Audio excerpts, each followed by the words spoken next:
Questions are being asked this morning after the first teenager charged under Victoria's adult time for violent crime laws has walked free from court without spending a single day behind bars.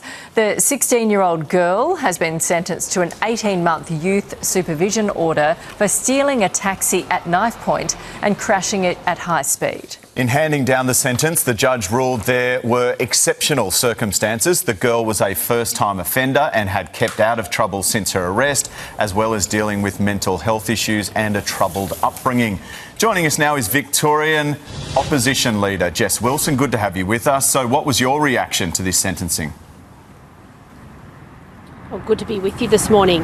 It just demonstrates that we have a Labor government that is weak on crime. They've claimed that their new adult time for violent crime laws would ensure that we're seeing these young offenders held to account for breaking the law, and yet with the first test case, we've seen that just simply isn't happening. I know Victorians have had enough of being scared in their homes, in their communities, that we're seeing record levels of crime in this state, and our laws are not ensuring that offenders are held to account.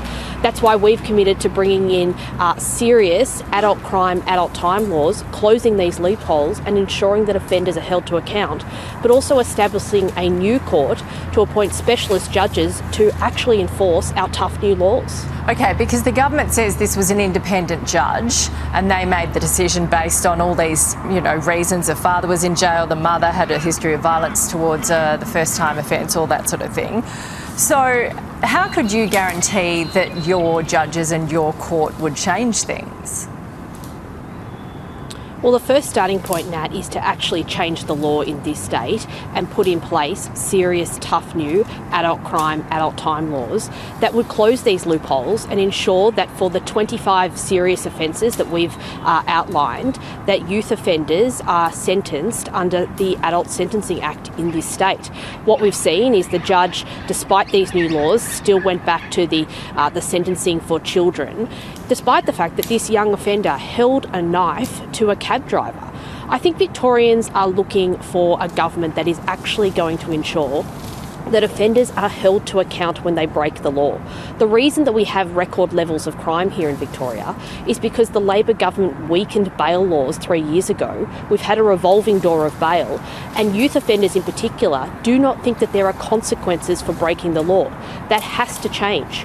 Of course, we need to ensure the independence of our judiciary, but by creating our new Court of Criminal Appeal, we'll appoint specialist judges in criminal matters to enforce our new laws, to create new precedents that will flow through all of our court systems and ensure that offenders are actually held to account, but most importantly, our judicial system, which, Victorians need to have confidence in, meets community expectations.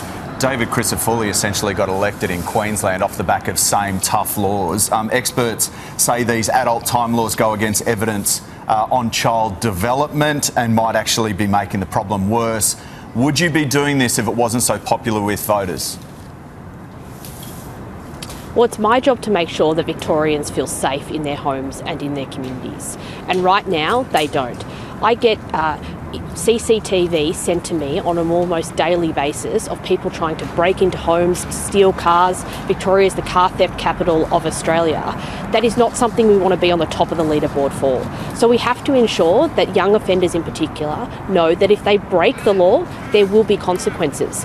But we've also announced a $100 million investment in early intervention, rehabilitation programs to make sure that we are seeing kids not end up in the criminal justice system in the first place, but helping them back on that pathway if they have gone to a correctional facility. Okay. Jess Wilson, thank you for your time.